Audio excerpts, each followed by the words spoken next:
This is the Scorecard, where you score the latest sports news and in-depth views. I'm Anton Roxas. On the Scorecard tonight.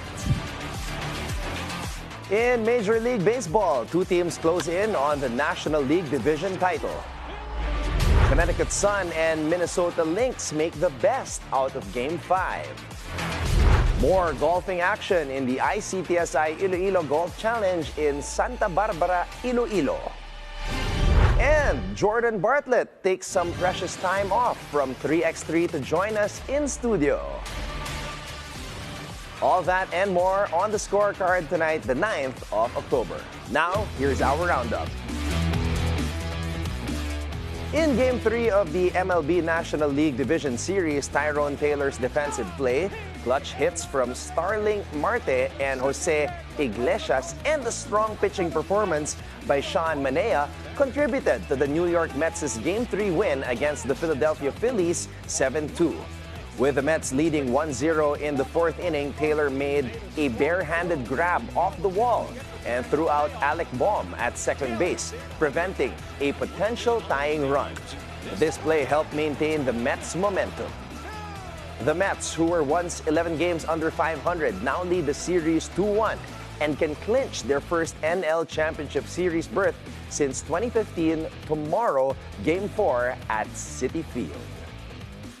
In the other NL Division Series, the San Diego Padres won Game 3 against the Los Angeles Dodgers 6-5, capitalizing on a 6-run second inning aided by a Freddie Freeman error and a failed double play attempt.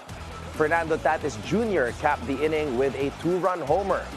Despite a grand slam by Teoscar Hernandez in the third, the Dodgers couldn't overcome the deficit as the Padres bullpen held strong, allowing just one hit in the final 4 innings.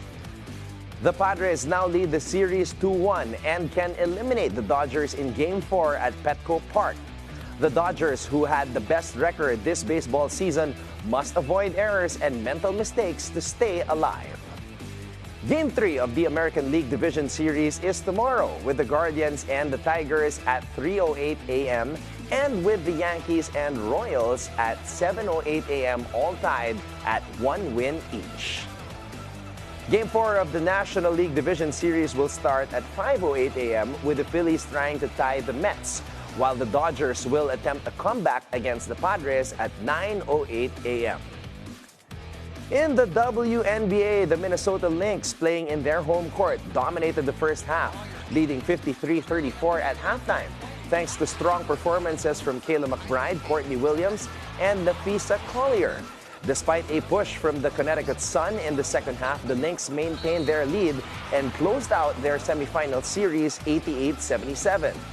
Collier, who missed some games 3 months ago for aggravated plantar fasciitis in the left foot, led with 27 points and 11 rebounds, while Williams and McBride added 24 and 19 points respectively.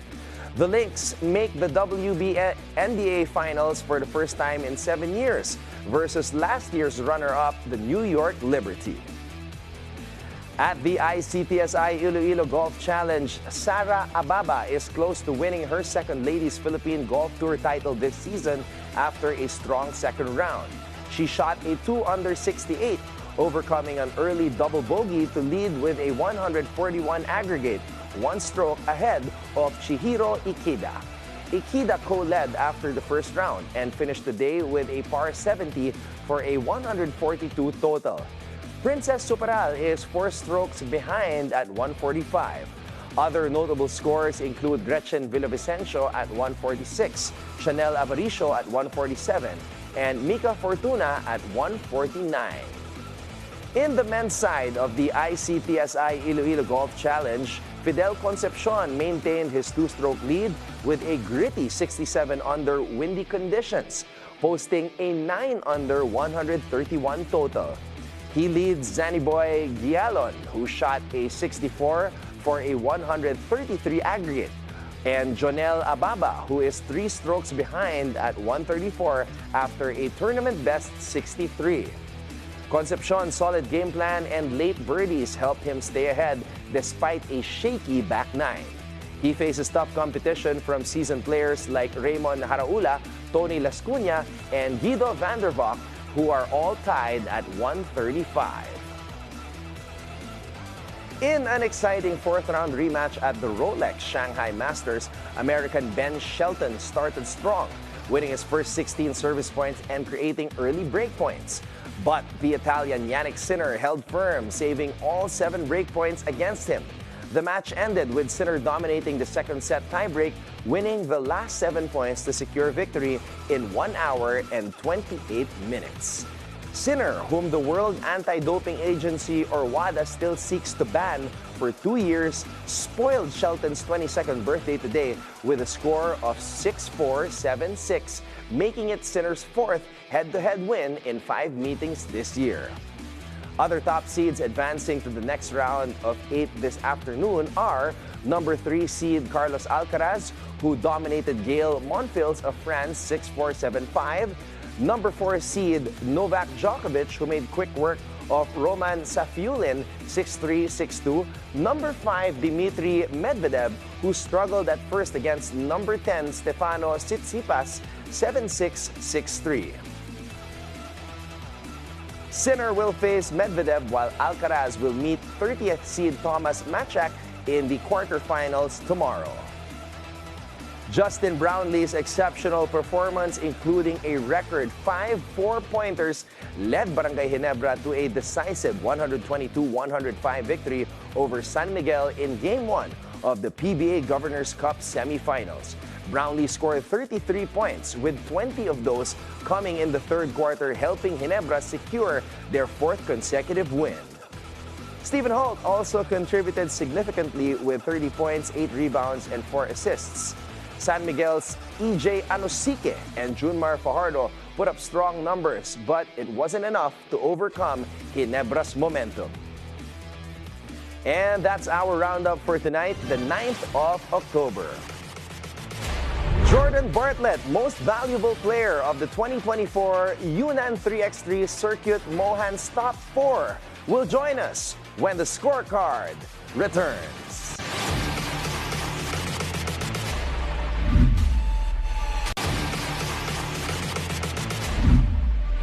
His team defeated the Gwangju Dynaman of Korea in the finals of the 2024 Yunnan 3x3 Circuit last week. And now, he's here to share the experience with us. Please welcome 3x3 MVP Jordan Bartlett. Hey, Jordan, welcome, man. Thank you. It's good to see you again, man. Yes, it's been a while. Yeah. To everybody watching right now, all of the Billonarios na nanonood ngayon, I used to cover Jordan when he was still playing in college, and he was obviously from the US, played for NU, and then lumipat sa LaSalle, and then things have changed. Yeah. The last time I heard about you was you were drafted. Congratulations. Yeah, thank you. Yeah, so tell us about how your basketball career has been as of late. Seems like you're very busy, because the last I heard about you, you were drafted, and then now you win a championship in 3x3. Yeah. So all glory to God. I was drafted by Meralco. I had decided a few months before the draft that I think I was ready to play again.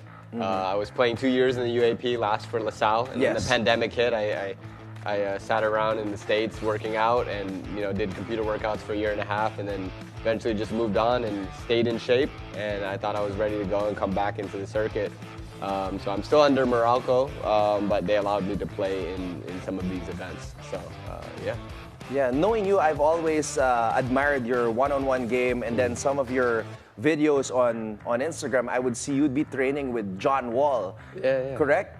Yeah. So big blessing when I went back to the States during the pandemic. I got to get involved with a lot of NBA guys, some pros, overseas guys, and I got to learn from some of the best players and how they approach the game. So getting to compete with those type of guys, NBA guys, and coming over here gave me some confidence. So.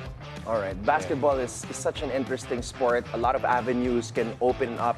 How did the 3x3 opportunity come about for you?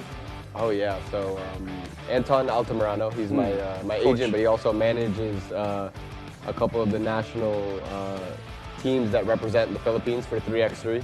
So there's a couple circuits going around, and he saw a good opportunity for me to join with this team. So he put me out there. I also got recruited. I played in a couple local events There was one here in Okada. It was a FIBA Challenger qualifier.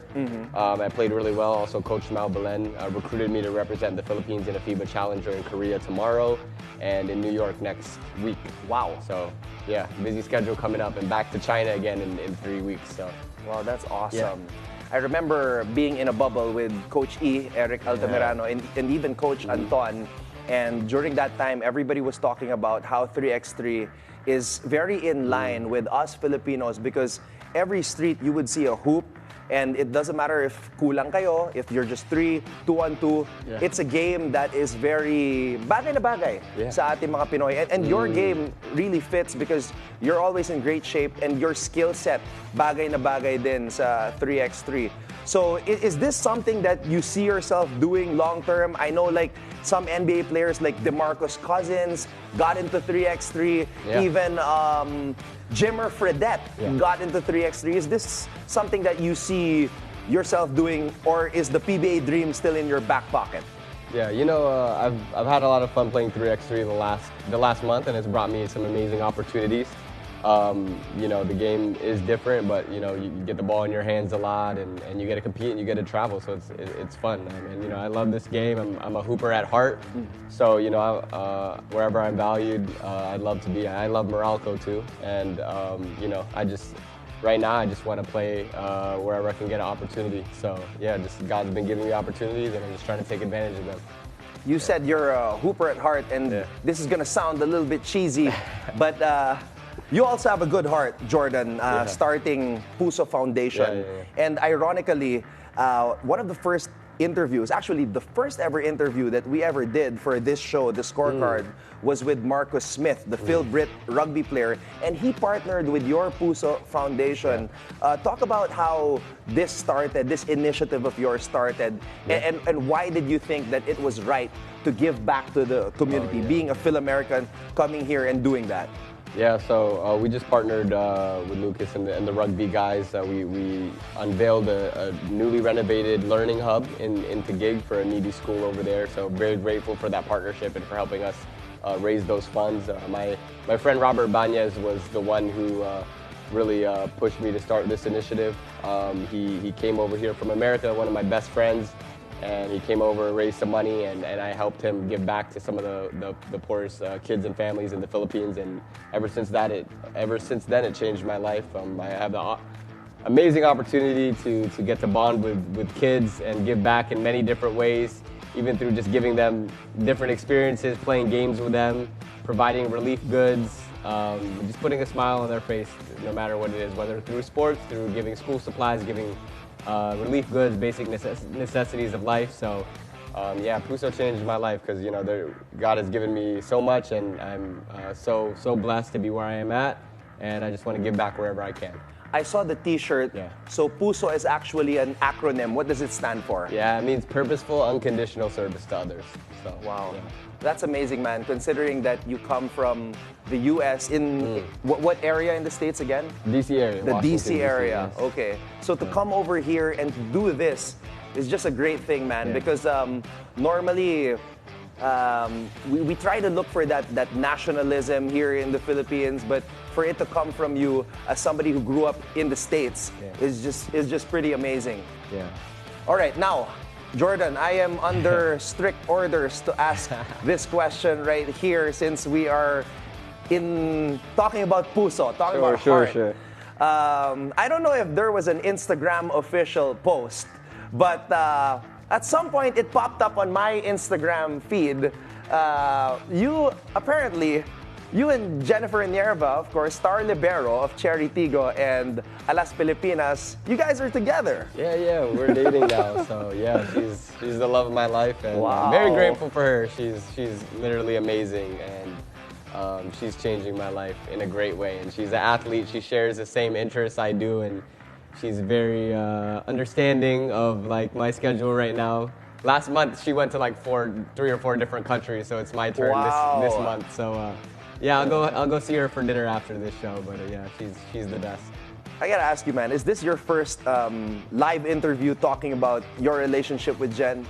I think it is. Yeah, I think it is. First one on air, maybe. Yeah. Well, that's crazy, and for you to drop the LOML, that's huge, bro. Props to you, man. Yeah, appreciate it. Yeah, appreciate it. Jordan is the perfect example for every guy out there. Put it out there. Thanks, Anton. I appreciate that, man. All right, Jordan. Lastly, where can people support you with your 3x3 journey? So I think if you go to FIBA 3x3 on YouTube. We'll be playing in this challenger in Korea in the next few days. So competing against the world champions and a couple amazing teams. So just follow me on socials and I'll probably post a link on my story or something like that. But definitely representing the Philippines is a big honor. So getting to do this is, basketball and doing it for my blood and for the flag is amazing. So excited to play and hoop against some great players. All the best, man, with your journey in 3x3, and hopefully someday we see you accomplish that PBA dream. Yeah, for sure. Thank you, Anton. Thank you for all your support, man. Thank you for having me. Thank you, and hopefully we can have you and Jen in studio next time. Shout out to Jen Nierva. All right, Jordan Bartlett here on the Scorecard. When we return, make sure to keep your eyes on the prize.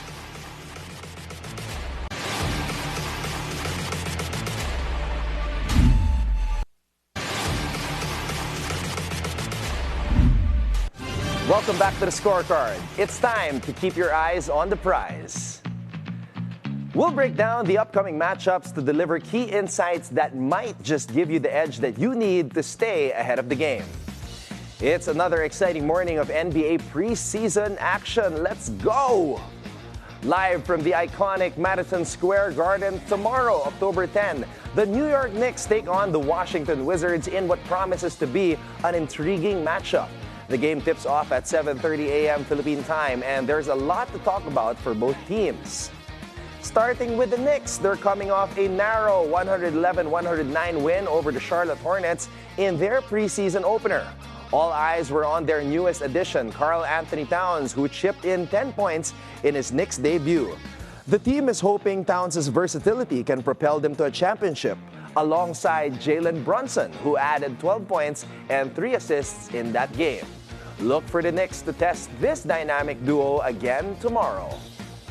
Meanwhile, the Washington Wizards are looking to bounce back after a tough loss to the Toronto Raptors in their first preseason game. While the Wizards struggled early, their fourth quarter comeback attempt fell short. With Malcolm Brogdon out due to thumb surgery, Kyle Kuzma is expected to carry the offensive load. Kuzma averaged 22.2 points per game last season, and with trade rumors swirling, he'll be eager to prove his worth on the court. Looking back at the last time these two teams met in the regular season on January 18, 2024, the Knicks came out on top with a decisive 118-107 victory over the Wizards. Jalen Brunson had a huge night with 41 points, 8 rebounds, and 8 assists, while OG Anunoby contributed 19 points. The Wizards were led by Jordan Poole with 24 points and 4 rebounds and 2 assists, but it wasn't enough to overcome New York's firepower. Tomorrow, expect both teams to be hungry to show their preseason form and build momentum for the regular season. Both teams are dealing with injuries.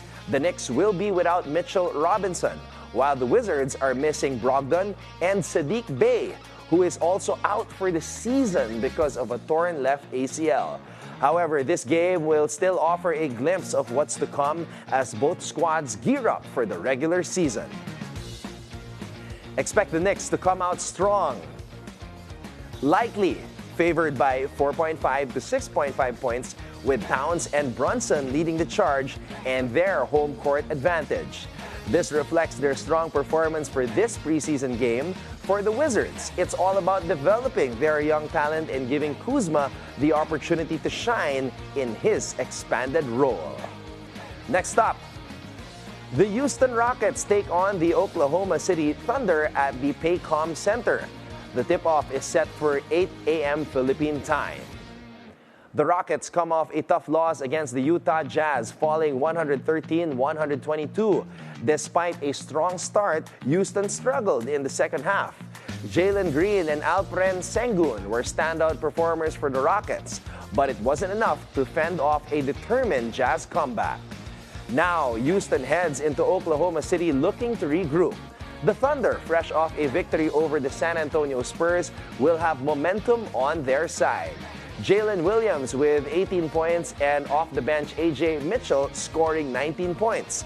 With Shai Gilgeous-Alexander and Chet Holmgren leading the way, the Thunder's youth and energy will be something the Rockets must counter.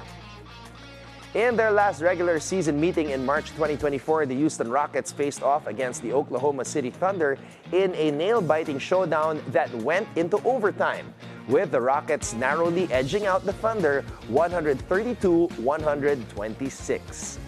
Jalen Green was the star of the night, delivering a phenomenal performance as he dropped 37 points, 10 rebounds, and 7 assists, showcasing his scoring expertise and ability to play under pressure. He was unstoppable, slicing through the Thunder's defense and hitting clutch shots down the stretch. It was a game that highlighted Houston's potential while leaving Oklahoma City scrambling for answers. On the Thunder side, they'll be eager to build on last season's success, with Chet Holmgren and Jalen Williams continuing to impress in their development, and with Josh Giddey now with the Chicago Bulls. Oklahoma City will rely on Holmgren and Williams to step up and fill the void, with Jalen Green looking to lead the charge for Houston and OKC eager to bounce back with their revamped roster. This game promises to be a thrilling glimpse of what's to come in the new season. Will the Thunder finally turn the tables, or will Jalen Green and the Rockets deliver another masterpiece? This preseason matchup will give us an early look at how both teams are shaping up for the upcoming season, and it promises to be an exciting game. As always, we have updates in the PBA Governors Cup semifinals. TNT outscored Rain or Shine in the third quarter by 13 points and kept pace in the fourth to take Game 1 of the best-of-7 playoffs, 90-81 at the Phil Sports Arena. Rondae Hollis-Jefferson had 26 points, 13 rebounds, and 9 assists on top of 5 steals and 4 blocks, while Reynam Batak had 11 third-quarter points against his former team. While in the Rolex Shanghai Masters round of 16, unseeded Belgian David Goffin took out number 2 seed Alexander Zverev in a major upset just a few minutes ago. The scores 6-4, 7-5. Goffin will face 7th seed American Taylor Fritz on Friday. Before we go, think on this from the 5'3" tall NBA player who could dunk the ball with a 44-inch vertical leap. He says, "No one knows how big your potential is, how big your heart is when you start." And with that, thank you for joining us tonight. We'll see you again here tomorrow on The Scorecard, where sports is our business and business is our sport, right here on the Billionaire News Channel. My name is Anton Roxas. Have a blessed evening. Good night.